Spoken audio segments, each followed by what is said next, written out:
Frères et sœurs, bonjour.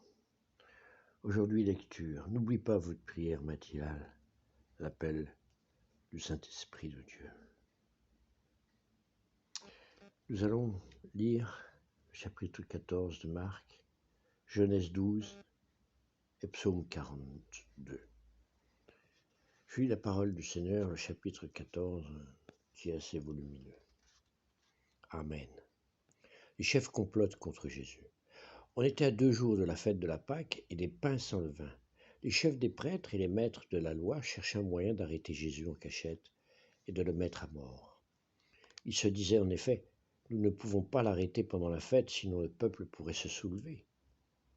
Une femme met du parfum sur la tête de Jésus. Jésus était à Béthanie, dans la maison de Simon le lépreux. Pendant qu'il était assis pour manger, une femme entra avec un vase d'albâtre plein d'un parfum très cher, fait de nard pur. Elle brisa le vase et versa le parfum sur la tête de Jésus. Certains de ceux qui étaient là furent indignés et se dirent entre eux, mais à quoi aurait-il servi de gaspiller ainsi ce parfum? On aurait pu le vendre plus de 300 pièces d'argent pour les donner aux pauvres. Et ils critiquaient sévèrement cette femme. Mais Jésus dit, laissez-la tranquille. Pourquoi lui faites-vous de la peine? Ce qu'elle a accompli pour moi est beau, car vous aurez toujours des pauvres avec vous. Et toutes les fois que vous le voudrez, vous pourrez leur faire du bien. Mais moi, vous ne m'aurez pas toujours avec vous.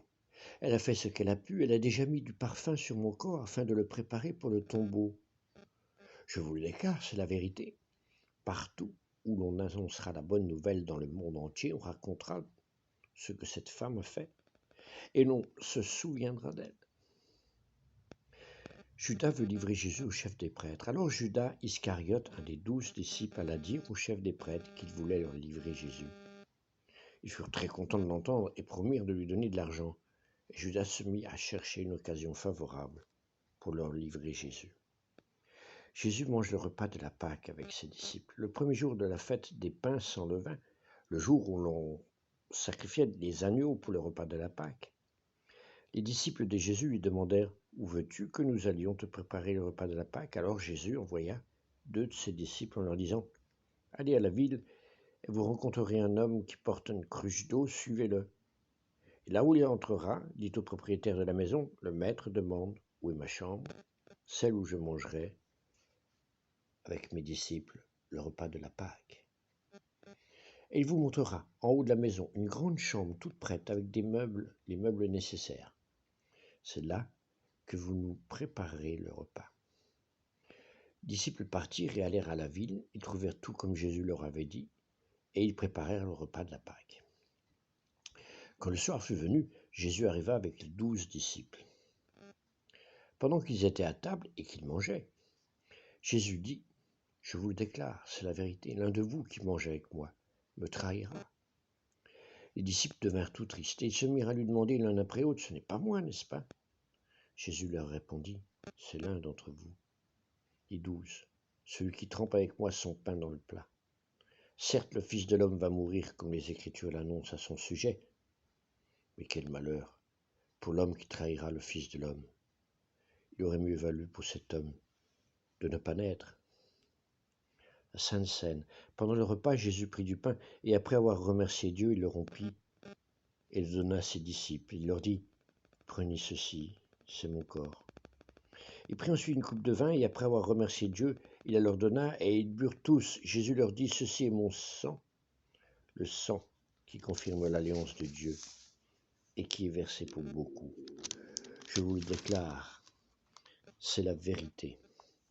Je ne boirai plus jamais de vin, jusqu'au jour où je boirai le vin nouveau dans le royaume de Dieu. » Ils chantèrent ensuite les chants de la fête, puis s'en allèrent au mont des Oliviers. Jésus annonce que Pierre le reniera. Jésus dit à ses disciples, « Vous allez tous m'abandonner, car on lit dans les Écritures, je tuerai le berger et les moutons partiront de tous côtés. » Mais ajouta Jésus, « Quand je serai de nouveau vivant, j'irai vous attendre en Galilée. » Pierre lui dit, « Même si tous les autres t'abandonnent, moi je ne t'abandonnerai pas. » Alors Jésus lui répondit, « Je te le déclare, c'est la vérité, aujourd'hui, cette nuit même, avant que le coq chante 2 fois, toi, Tu auras affirmé 3 fois que tu ne me connais pas. » Mais Pierre répliqua encore plus fort, « Je n'affirmerai jamais que je ne te connais pas, même si je dois mourir avec toi. » Et tous les autres disciples dirent la même chose. Jésus prie à Gethsémane. Ils arrivèrent ensuite à un endroit appelé Gethsémane.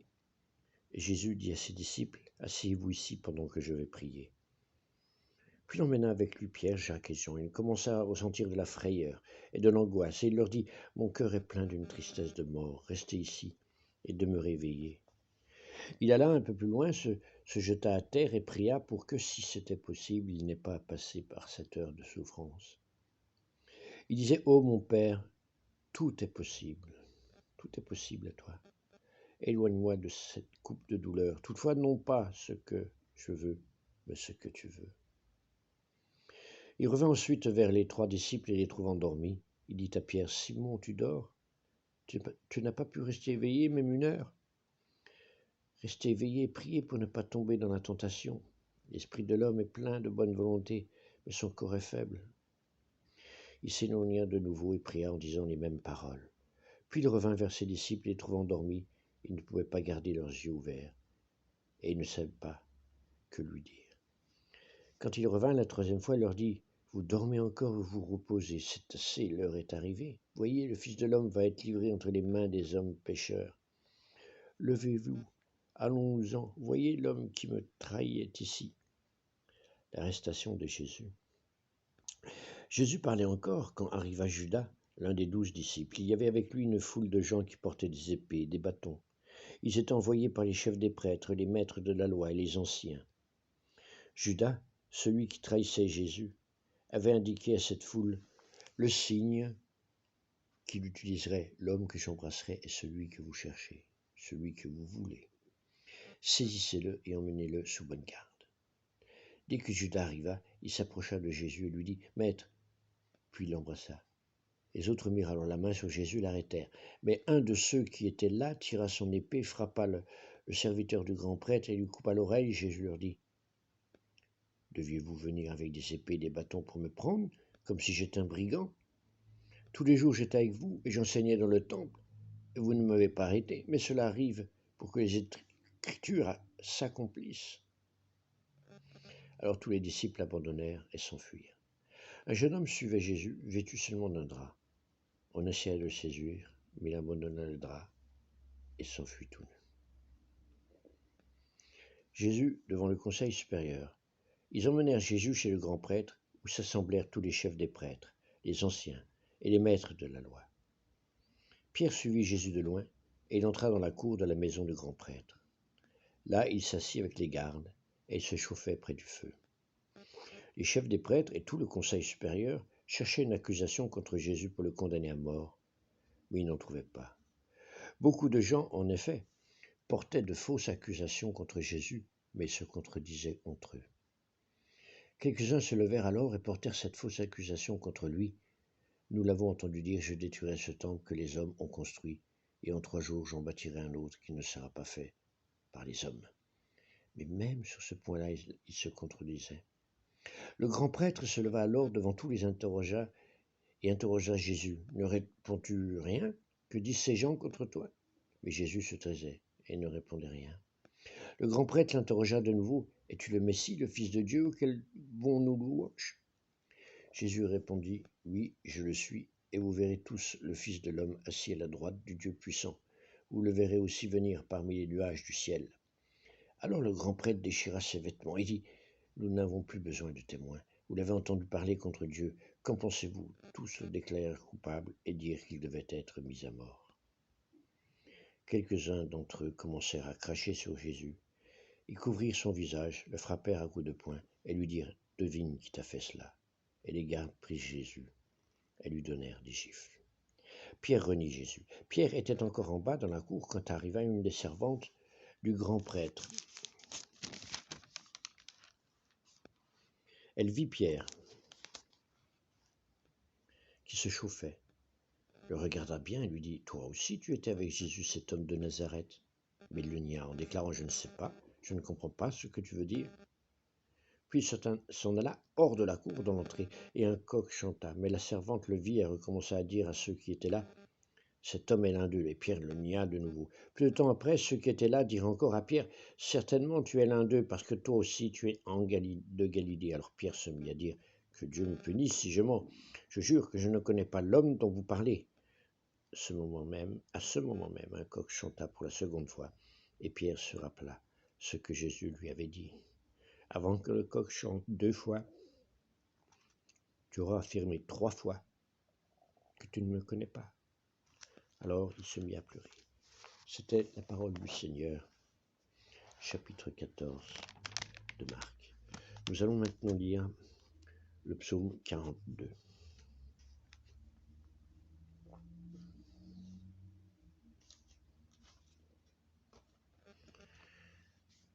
Nous avons terminé le premier livre des psaumes hier. Nous commençons le deuxième livre des psaumes qui commence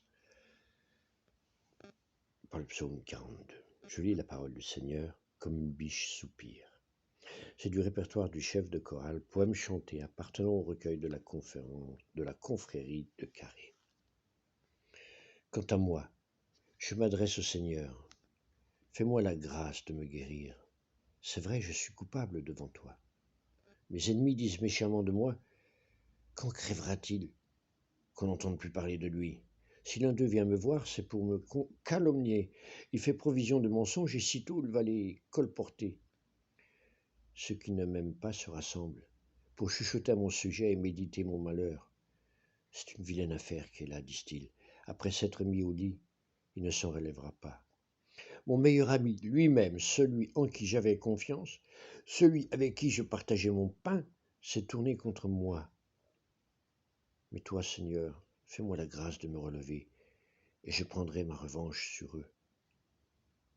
Voici comment je saurai que tu es pour moi. C'est que mon ennemi cesse de chanter victoire à mon sujet. Et moi, tu me maintiendras dans l'innocence. Tu me garderas toujours en ta présence. Merci au Seigneur. Merci au Dieu d'Israël, depuis toujours et pour toujours. Amen. Oui, qu'il en soit ainsi. Amen, amen, amen, amen. Le deuxième livre, là je vous ai lu le 41. Nous allons lire maintenant le 42, psaume 42. Comme une biche soupire du répertoire de chef de chorale, poème chanté appartenant au recueil de la confrérie de Carré. Comme une biche soupire après l'eau du ruisseau, moi aussi je soupire après toi, ô Dieu. J'ai soif de Dieu, du Dieu vivant. Quand pourrais-je enfin entrer chez lui pour me présenter devant lui? Jour et nuit, j'ai ma ration de larmes, car on me dit sans cesse, ton Dieu, que fait-il donc?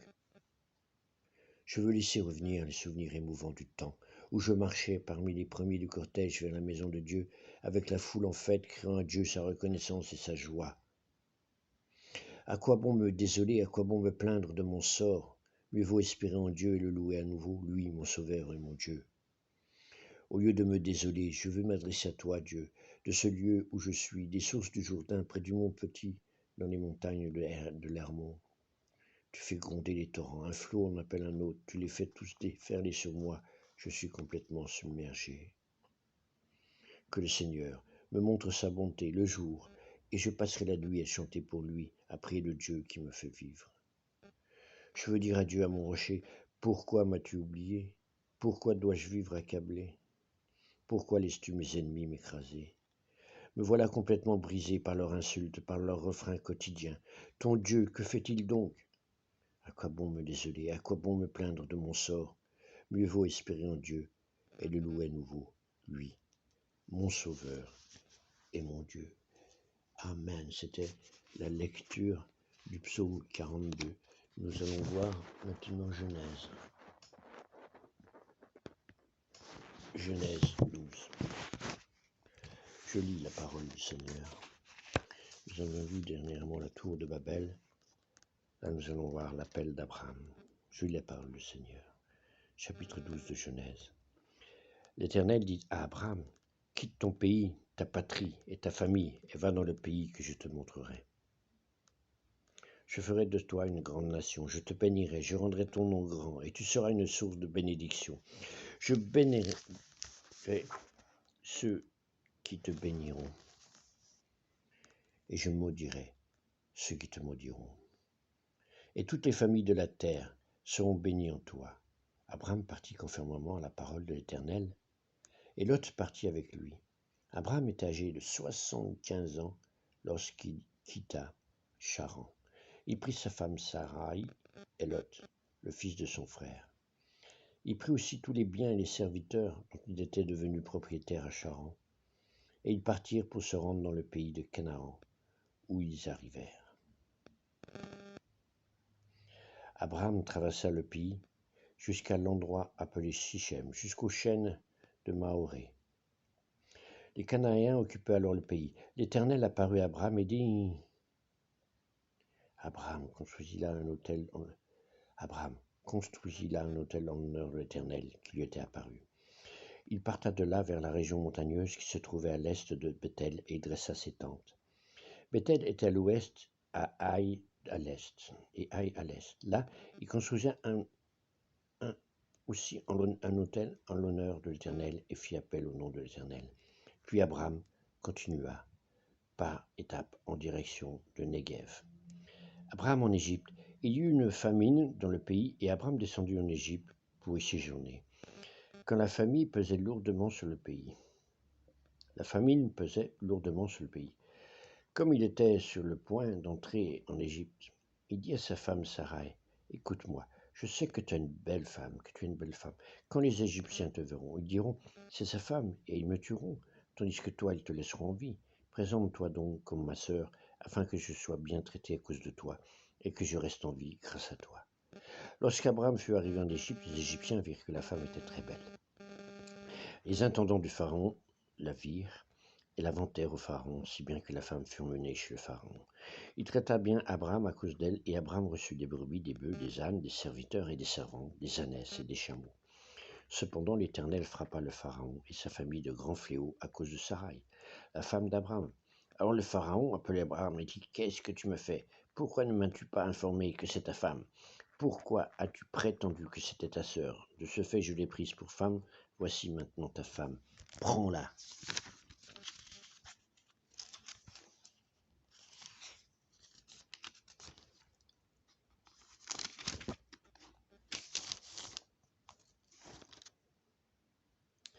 Et va-t'en.